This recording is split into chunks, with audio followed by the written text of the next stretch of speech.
sorry for the hold up there. So we'll start off looking at this new DCOM vulnerability. As most of you will have seen by now, exploit code has been published to the internet. Ben Jury and a couple of other people maybe. Let's start at the beginning though. LSD, an excellent security research group from Poland, discovered a buffer overflow in DCOM. They gave enough details in their advisory to work out fairly quickly that it was going to be a problem with the remote activation method within the iRemote activation interface. This is accessible in many ways. Typically, most exploits are exploiting it on 135. Now, with the remote activation interface, essentially, you can pass a wide character string, which is the path to a document as an object to instantiate, essentially. Now, if it's a UNC-based path, like // computer name / share / foo.doc, then there are two problems here. One is a stack-based buffer overflow with an overly long host name. That's what we'll be demonstrating later on. The other is a heap-based overflow with an overly long document name. Now, I'm going to fire this off quickly. This is Windows XP over here. Sorry, over here and there. I'm going to fire this off. I've set a breakpoint at a crucial part of the code of rpcss.dll. So if I execute that. Okay, so we've hit our breakpoint. Now, before we overwrite, well, actually after we overwrite the save return address, we overflow other stuff on the stack. As it happens, one of those things we overwrite is one of the parameters which was passed to the vulnerable function. Now this is a type of char ***, basically. Now before the vulnerable procedure returns, we have in here, I'll have to read it out because you guys won't be able to see it from there. We have move dword pointer EAX, EDI. Essentially what that's saying is move whatever's in EDI and go to the EAX register, the address pointed by the EAX register, and store whatever's in EDI there. So if we look at EDI, we can see it's, for those at the front anyway who can see, this is basically the beginning of our buffer, // computer name and arbitrary exploit code going in. Now, what EAX points to, this is the char ***. Actually, it will probably be a W char ***. That's been passed. This is the parameter which has been passed to the vulnerable function. This parameter is popped into EAX, and then we're going to set a pointer to our code, basically. This line of code is going to be crucial in exploiting this on Windows 2003 server, specifically because Windows 2003 has stack-based canaries, very much like Crispin Cow and StackGuard. Supposedly, and I'm quite willing to believe it, an independent invention on Microsoft's part, but essentially does the same thing. We'll get to that stuff later on. In terms of exploiting it on other platforms, however, Windows NT 4 is vulnerable, Windows 2000 is vulnerable, Windows XP is vulnerable.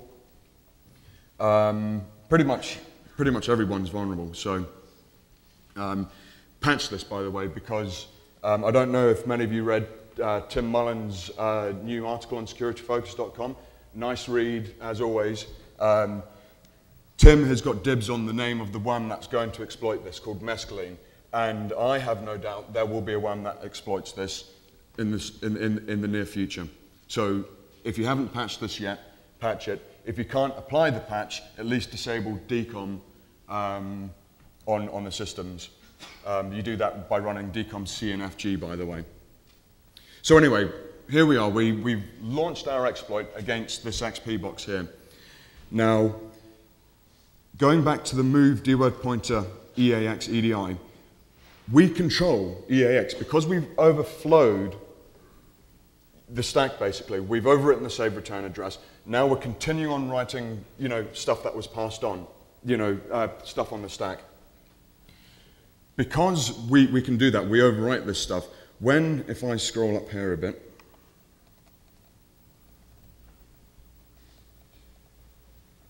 right, the line above is move into EAX, dword pointer, EBP plus 0CH. H standing for hex, obviously. So what we're doing here is taking...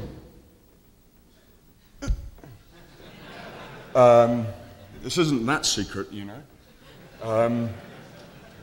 Okay, so we're taking stuff that was passed to the procedure, move it into EAX. Now, because we've overflowed that, we control what goes into EAX, essentially. So we can set or overwrite the parameter that will eventually become EAX. We can overwrite that with any 32-bit value we see fit. So we could overwrite it with a function pointer that points to our shellcode that when that function point is called, it will go and get executed. We'll look at this as another thing in a minute. At the moment with Windows XP and Windows 2000, I'm just using somewhere within an unused portion of the PB. It's always going to be writable and it can always be found at the same location. So, we opt for that on an XP and 2000 exploit. So, unfortunately you're not going to be able to see this happening, but essentially this code uses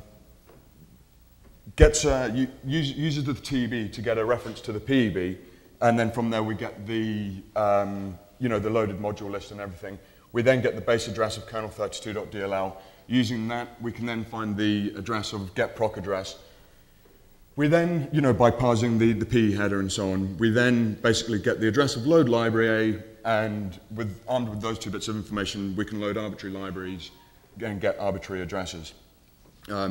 This just basically spawns a reverse shell. Now, it's unfortunate that we can't split the things at the moment, but the good thing maybe the bad thing about this particular problem is calling exit thread, fine. We exit the thread and we can continue to exploit this time and time again. So if we lose our shell, we just fire off the exploit again and we get our shell back again. So in terms of continuation of execution, it's great. We don't kill RPCSS. If we did, if RPCSS did die,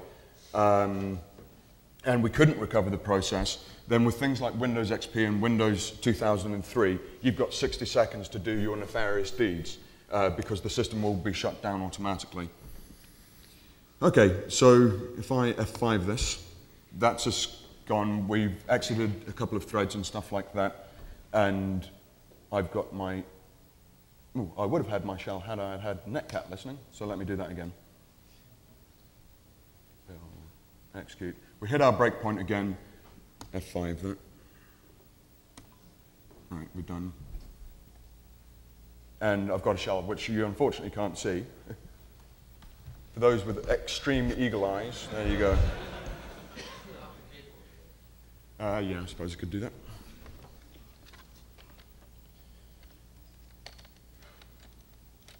So, every time I speak at Black Hat, something goes terribly wrong. Last night I thought it was the event had happened kind of thing. I'd lost my passport, and being the numpty I am, I'd actually left it on my bed. So for all those who actually helped me look for my passport yesterday, apologies for wasting your time. It might be a passport one time, it might be a brother another time I lose, For all those that remember when my brother went missing in Las Vegas.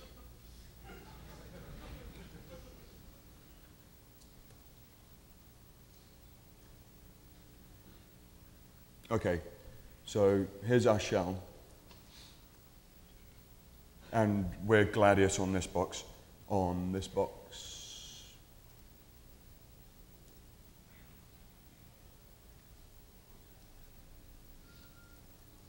We're recovery. Now, this is running, RPCSS is running with system privileges, so we completely own this box. In terms of exploitation with Windows 2000 and Windows XP, we can actually, before we launch the exploit, look at what interfaces are available on the endpoint mapper. So if I actually switch back to the code, before we do anything, essentially, I do a check OS down here. Essentially, all we're doing is, creating a binding to RPC and then dumping all the interfaces. Now, if, let me do this so you can actually see the bits of text.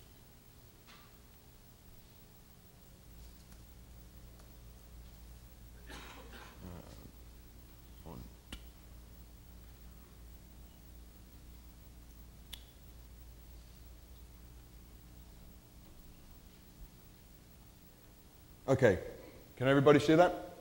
Or should I make the font bigger? It's good, yeah?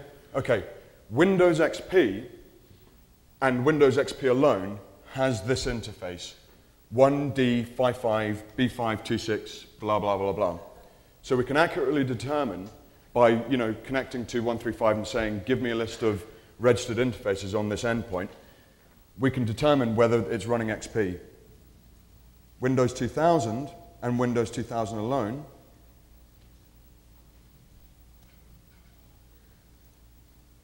has an interface of 9752010BO. I like that BO in there. This interface is exclusive to Windows 2000. So we can begin to, without even having to guess, what operating system we're dealing with. Actually, Ophir Arkin's got some good stuff with using ICMP fingerprinting. He can work it out to the service pack level and sometimes even the hotfix level, which is quite good stuff he's got going there. Does anyone know if Ophir is speaking this? He is. Okay, you should see Ophir's speech. It should be quite good. I'm not sure if he's speaking on his ICMP stuff this time around, but anyway, nice plug there. So a worm could do this as well. So again, another reason why this is a dangerous thing. Get it patched as soon as possible or disable decom. Okay. We then, once we've ascertained what system we're dealing with, Windows XP, oh, by the way, when we overwrite the save return address, there are two ways we can go about exploiting it. One is just slap all of our shellcode after the save return address, do a jump ESP, overwrite the save return address with a jump ESP, that is. So when the ret is called, actually it's a ret8 in this case. So in other words, we return, take the top thing off the stack, but then the stack is added by 8 essentially. So when ret8 is called, the address on the top of the stack, which is what we control, is a jump ESP, it points to a jump ESP instruction. So when that executes, we then go back to ESP and start executing downwards from there. By putting all of your shellcode after the ESP can sometimes be problematic. The exploit will work maybe 4 times out of 5, and that 5th time it will crash well, not inexplicably, it can be explained, but there's no need to go into it. Because there is a solution to this problem. All we need is a tiny, tiny bit of shellcode after the after ESP. If we come across here again, remember we were moving EDI into dword pointer EAX.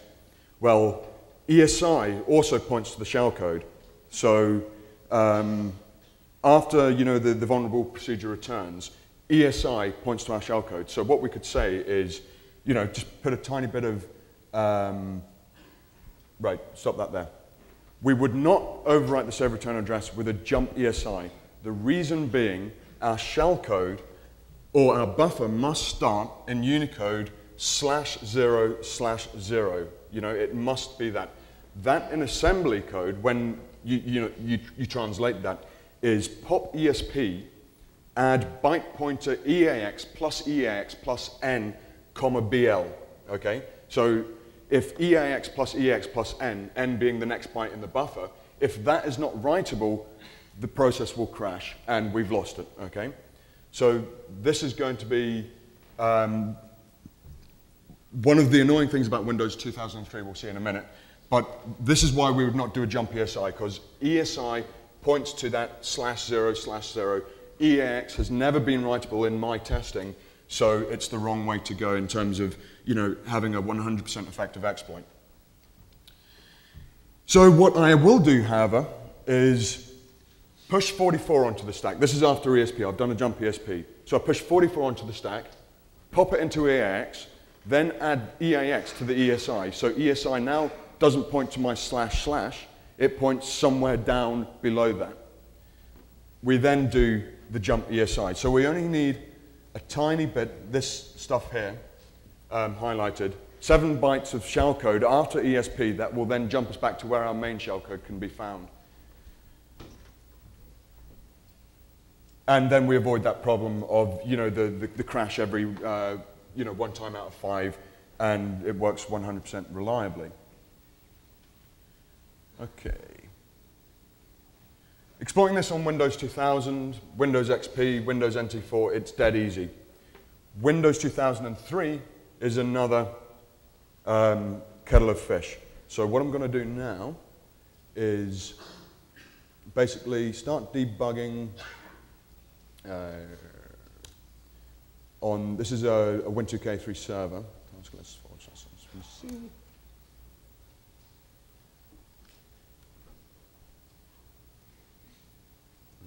Where are we? RPCSS 808.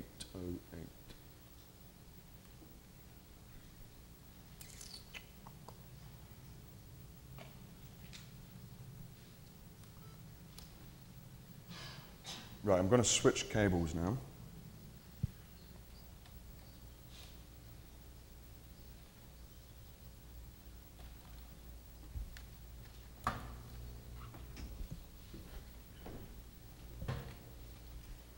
Oh.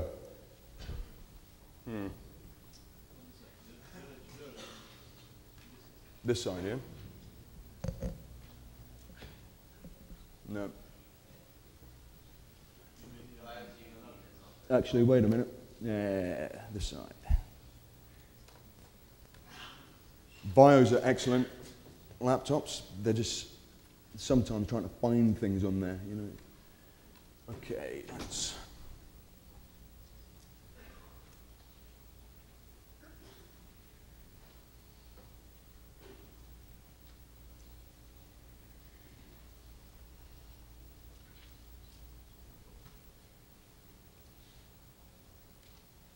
Okay, if we can't get this coming through, I'll just have to explain it. Okay, stack-based canaries. Essentially what we do with those, it's a protection mechanism to stop, you know, classic stack-based buffer overflows. So we take the save return address, XOR it with what one would hope is a randomly generated value, and that becomes our canary. Now, if we overflow a buffer on the stack, all the way down to the save return address, we actually overwrite a copy of this canary. Now, when the... Do I have RPCSS?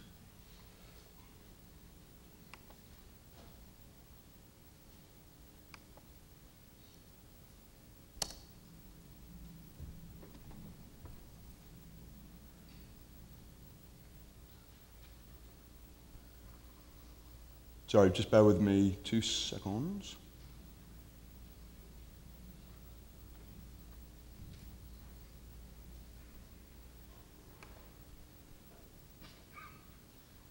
Okay, I'm just currently looking for, this is the output of IDA, another excellent tool.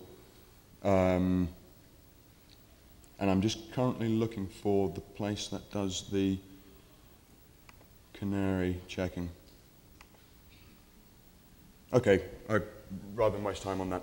Okay, so what happens is the Canary is compared with an authoritative version that's stored in the .data section of rpcss.dll. So in terms of exploiting this on Windows 2003 server, we could actually attack the Canary itself. Because of that, remember that move into dword pointer EAX, EDI? If we can predict where our buffer can be found in memory, we could attack the Canary. We could overwrite the authoritative version of the Canary in the .data section of rpcss.dll with an address that points to our buffer. When we overwrite the Canary, we also set that to the same. So when the compare happens, they match, and we overwrite the save return address, and bing, we're in business. Problem is, we can't predict effectively the location of where our shellcode is going to be found. So we can't use that as an attack. Now, if the compare fails, which it will in this case because we can't attack the authoritative Canary, we check to just, do we know what that noise is, by the way? Sorry? It's my cables.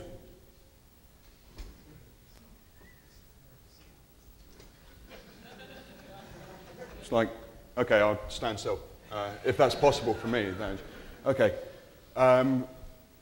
What the security code then does, you know, if the canaries don't match, we check to see if a function pointer has been set, again within the .data section of rpcss.dll, and if it's 0, don't call it. If it's not 0, then call it. So again, we have another opportunity here. We could overwrite this function pointer within the rpcss.dll.data section with a pointer to our shellcode. Problem is, it must start with /0/0, which turns into cruddy assembly code. So we crash. No joy. Okay, so once that, you know, does there exist a security handler? If that, you know, is not called kind of thing, what the code then does is called set unhandled exception filter. Now, on Windows, the unhandled exception filter basically is a last-ditch, you know, everything in terms of exception handling's gone wrong. That's the thing that will eventually be called. Someone hacking me? Okay. That's the thing that's going to be called. However, the security code clears it. It does set unhandled exception filter 0. In other words, if we had attacked the unhandled exception filter by, you know, overwriting that with a pointer to our shellcode, which would have been useless anyway because of the /0, you know, /0 and stuff, Microsoft clear it. You know, they do set unhandled exception filter bracket 0 bracket semicolon. So that's gone, okay? They then call the unhandled exception filter function. So if we're going to find a way of exploiting this on Windows 2003 server, we can look at the code of unhandled exception filter to do this. Now, it does a number of things. Actually, here's one I made earlier.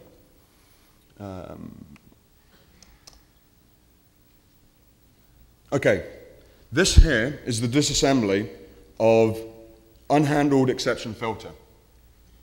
Now, if we scroll down, we can see loads of things are being called, such as get profile string W. Get profile string W passes down to get private profile string W. We get profile string A. What else is called? We load a library called faultrep.dll. That's here. I'm sorry, we can't increase the font here. Faultrep.dll is going to be loaded. We then do a get system directory W. Now here's a possible attack method. Get system directory W references a pointer within the .data section of kernel32.dll that says if you want the Windows system directory, look at this address. So if we overwrite this pointer, again with that, where we get that opportunity to do the move dword pointer eax, edi. If we overwrite that, then we can say the Windows system directory is // stuff, okay? That's a UNC path. If we can trick the server, the Winter K3 server into trying to resolve that name, as a UNC path, it will load our faultrep.dll. As long as we export the function report fault, then we're in business because it will connect to us. We put it in a null session share. It connects, downloads faultrep.dll, loads it, executes report fault, and that's where we stuff our nasty code. So that's a possibility. The only problem is, remember we're overflowing the stack with, it's the host name, that's what we're overflowing. So what we need to do is try and put stuff in there which is fairly benign and make it look like a domain name. Now, I mean, when it polls for that IP address, it's not an existent domain name, so we have to reply to it. We have to just send a number of replies saying if you ever look for this address, it depends on whether it's actually using like a DNS lookup. Then we have to sniff its ID and respond with that and everything like that. But it is a feasible attack, but it's not a nice attack. I don't like it. It's too crummy. So what else do we do? We call loader unlock loader lock. These LDR functions, loads of them, look to see if a function pointer has been set within the data section of ntdll.dll. And if the function pointer is not 0, it actually calls it.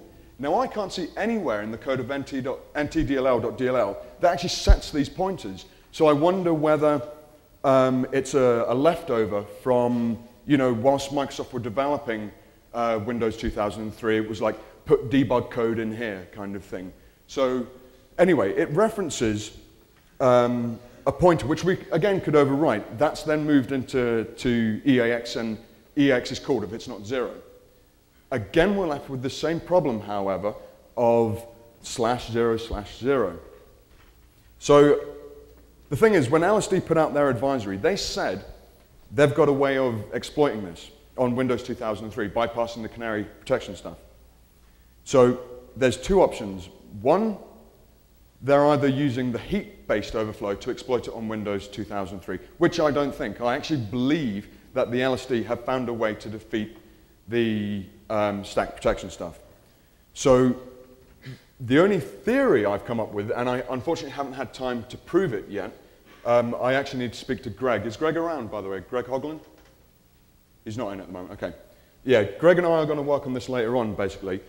What I'm looking to do is cause a nested overflow, a secondary overflow within the code of unhandled exception filter. Now, for a moment, imagine when we call get system directory up here. Imagine no length checking was done here. This is to explain the theory. Imagine no length checking was done. They assume, well, a Windows path name is 256 bytes long, so we'll declare a buffer of 256 bytes on the stack and reference this pointer. It's going to be trusted. It's only going to be c:\windows/system32 anyway. So let's, whatever the pointer points to, just copy it to that buffer. Now imagine that went on, and we overwrite the pointer to the Windows system32 directory with a pointer to our big long buffer. Well, there would be an overflow there, and what's more, it's an unprotected code. There is no canary checking done in this stuff. So if we can find somewhere within unhandled exception filter, and there's loads of places it could be, we could cause a secondary overflow on the stack and nest our real exploit within the bigger exploit. Now, as I said, I haven't found it yet, but it could be anywhere. It could be actually in reportfault.dll. Faultrep.dll in the report fault function. Report fault function.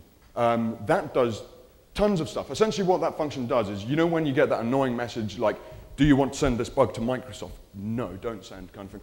That's the fault reporting stuff. That's what this DLL does, and it does a hell of a lot of things. So there's plenty of opportunity there for us to find a reference to a pointer and possibly cause this secondary overflow. If LSD have found a way, that might be the way they're doing it. I don't know. It will be interesting to see, you know, when they publish their mechanism, what it turns out to be. Or in the interim, hopefully I can find this secondary overflow kind of technique. Anyway, are there any questions on that stuff at all? Sure, at the back there? So far, it looks like it's all TCP-based, and obviously the slammer, the UDP, was a significant vector for it. Is there any hint that there would be a UDP exploit along these lines? Okay, essentially the question is, most of the exploits are currently using TCP. Is this possible over UDP? That's essentially the question. Okay. The reason he asked the question, as you pointed out, was that Slammer was UDP-based. And basically with UDP, we can just say, you know, bing, bing, bing, bing, bing, fire out billions of packets. I don't really care whether it gets there or not because it's connectionless. I don't have to go through this whole handshake and stuff. I haven't actually tried it on UDP, to be honest, but I hear other people have successfully managed to do it with UDP, which, if they're correct, which I believe they are, then it's going to be as bad as Slammer. If a worm is going to be written for it, several variations will be written, I would imagine. One that will hit XP, one that will hit Windows 2000, and you know, other operating systems, because of the jump ESP required, basically. I mean, if you could find, actually EI, I think, posted something saying they've found some way to make it portable across all platforms. You know, so if they've found that, then, you know, that would be extremely bad indeed. But assuming that there is no way to do it on all platforms, then you would probably find various versions going out there, some which will target Windows XP, some Windows 2000, and so on. Now, if it hits XP, if a Windows 2000 one hits an XP box, well, hey, you know, it shuts down and restarts within 60 seconds kind of thing. So eventually, you know, the law of diminishing returns says eventually it will get hit by a Win2K, a Windows XP one. With Windows 2000, well, it's not quite so clean that way. You know, RPCSS will die and the box will stay up. It won't be shut down. But, you know, someone will boot it up again and stuff like that because something didn't work and eventually it will get hit. So the problem will, of course, be exacerbated if indeed it is vulnerable over UDP. Has anyone actually confirmed whether it is in here or not? Anybody? Anybody? Bueller? Bueller? No? Okay. Or was that yes over there? No? Okay, sorry, it wasn't. Okay. Question? How big is the exploiting payload? Is there a big specific packet like Slammer did, only like 400 bytes? Yeah, I mean, well, it depends on what the payload does, really. So, I mean, your arbitrary exploit code, you know, to do nasty things, you could, you know, make it 200 bytes. The shellcode I'm using there is about 400 bytes. And all that does is spawn a reverse shell. You know, if you're trying to get a worm going, you know, then it will be a completely different payload, essentially. Okay. Any other questions on that? Sure, gentleman here.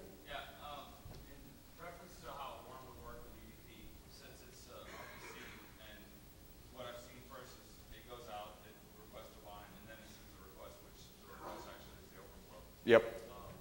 Is that required, or is it a possible one packet exploit? No, I would believe that would be required. As I said, I've not tested it over UDP. If it doesn't, then, well, that's going to be even worse then, kind of thing. But I would imagine it's like a wee bit of a conversation first. But the thing is, you can still fire those packets out with actually, you might actually need a binding handle or something like that. Yeah, actually, I'm going to have to look into this UDP stuff a bit more. Okay, sir? I've seen reference that it's possible to report a... Yeah. Have you tested that? My brother has. If you enable internet-based services, it can be done. In fact, Todd Sabin had a discussion with Russ Cooper about this on BugTrack. saying, Todd Sabin was saying, I think Todd Sabin's with BindView, Razor, is he still there? Anyone know? Okay, it doesn't matter.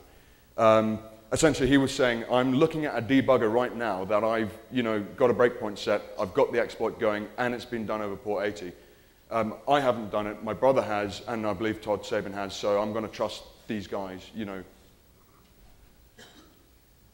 Not many people have, COM internet services enabled anyway, but if you are using it in your environment, then you're going to have to think of ways to mitigate the risk if you're not applying the patches. Okay, any other questions on this stuff? Sure. Yeah, could you repeat again or say why you will need the rest of your shellcode to do the Canary trick? I think I know how the Canary works, but I didn't get why you will need the rest of the shellcode. Right. You say that. In terms of bypassing the Canary stuff, by overwriting the authoritative version. Right. Essentially, let's say our shellcode can be found, or our buffer, not our shellcode, rather. Our buffer can be found at address 00FFFFFF, okay? If we, using the move dword pointer EAX, EDI, EDI will have 00FFFFF in it, okay? That will, if we use that then to overwrite the, you got it, okay, sure, sorry. Yeah, well, I'll explain it perhaps in more detail.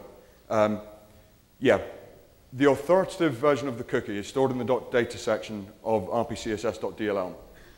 With the move dword pointer EAX, EDI, if we set EAX to the address of where we can find, the authoritative version, that EDI being 00FFFFFF, the pointer to our buffer basically, is then written to that address. So we overwrite the authoritative version of the Canary. If we then overwrite, the portion of the stack that turns out to be the Canary with 00FFFFFF, when it's moved into ECX and the comparison's done with the, dword pointer authoritative version, the compare will succeed. So then we just do a normal stack-based overflow kind of thing. The only problem is the pointer to our buffer is not in the same place every time. So it's not an effective way of exploiting it. Okay, any other questions? No? I've been looking at exception handling over the past couple of days with Windows, and imagine someone sets up an exception handler which is completely and utterly draconian. It says, nope, someone's attacking me, exit process. That's not safe. One would think it would be, but it's not. On Windows NT for Windows 2000 and Windows XP, exit process does a number of interesting things. Now, within the PEB, there are 2 pointers. Well, there's actually several pointers, but 2 of interest. One points to RTL, enter critical section. The other points to RTL, leave critical section. Now, in the process of exiting a process, a low-level NTDLL function is called RTL acquire PEB lock. That uses that pointer within the PEB to call enter critical section. That is at a consistent address across Windows NT4, Windows XP, and Windows 2000. If we overwrite that, then, with a pointer to our shellcode, this is going on to heap overflows or format string vulnerabilities and stuff like that, rather than this, because of this / stuff. When the process is shutting down, basically, we can reverse that by, when RTL acquire PEB lock, when that's called, it references that point at which we've pointed to our shellcode, and we can basically stop, the process from shutting down, execute our nasty arbitrary code and everything like that, and we're in business. Now, the benefit of this is, it's widely been discussed, attacking the unhandled exception filter, but that moves, unfortunately. So with heap overflows, I think one of the best approaches to go with now is attacking this PEB, especially if you can cause an access violation and have the unhandled exception filter kick in, because that's going to do the same kind of things. With Windows 2003, it's slightly different. Those pointers within the PEB have gone. I mean, the addresses are still there. Sorry, the addresses aren't there. It's null, but the same location is. It's just null now. But we still have this, you know, LDR stuff going on, these LDR functions that are looking for this hidden EAX thing. It's just a new thing that people can start looking at, you know, if they're exploiting things like heap overflows and format string vulnerabilities and stuff like that. I just wanted to wrap up with that. We're sort of running out of time. So I'll tell you what, are there any final questions? No? Oh, sorry, sure. If somebody does run a firm that operates over UDP, is there any reason at all to believe that there would be some encryption that would keep them from spoofing the source on the address? Well, the question is, if someone does write a worm using UDP, is there going to be any restrictions on them spoofing the source IP address? 2 points on that. One is, if we need a binding handle, you know, if we make the first connection and say, give us some information back so we can make a further request, then spoofing the IP address, well, if it's not on our network segment, we don't get to see that response and we lose that information we need. So that would be a preventative problem with that. And of course, if they didn't need to do that, most modern firewalls will look at if they're trying to do an attack by spoofing the IP address of an inside host, then most firewalls will say, well, that's come from the outside, you know, and that's you know, pretending to be from the inside, drop the packet kind of thing. But you could, if you're not trying to do that kind of attack, if you're trying to make it look like the attacker's, you know, over in the Bahamas, when in actual fact the attacker's like in Alaska, you know, then sure, possibly you could do that. But again, I don't know enough about the UDP vector because you might need a binding handle kind of thing there. Sure, another question here? With Microsoft having released 9 vulnerabilities in the last month, why would this be so different as opposed to all the other ones that are out there? Right. Could you rephrase the question because I'm not sure what you're driving at? I guess there seems to be a lot of notoriety with 26. Okay. And they have at least 8 other vulnerabilities that are similar or Right. This one, essentially the question is, what's so amazing about the DCOM stuff when there's plenty of other recent Microsoft vulnerabilities out there? Well, it's a cool bug for a start, you know, I'm excited by it. It's unauthenticated, no credentials are required, it's a remote root, essentially. Those are few and far between on Windows. You know, you might have an Internet Explorer buffer overflow which requires you to send someone an HTML page and say, Britney Spears can be found here in the nude or whatever kind of thing, you know. You know, you have to entice people kind of thing. Those kind of attacks are really lame and boring and cross-site scripting, you know, it's well, whoop-de-doo kind of thing. I don't know. The other problem with this is they're all vulnerable. All Windows, modern Windows platforms at least anyway, used in a business context. Mind you, I bet there's a load of businesses out there that use 98 and 95 still. Yeah, these are supposed to be like a secure operating system, and they're all vulnerable. And that's why it's so exciting as well, you know? So, any other questions? No? Okay, well, I hope everyone enjoys the rest of the conference and have fun.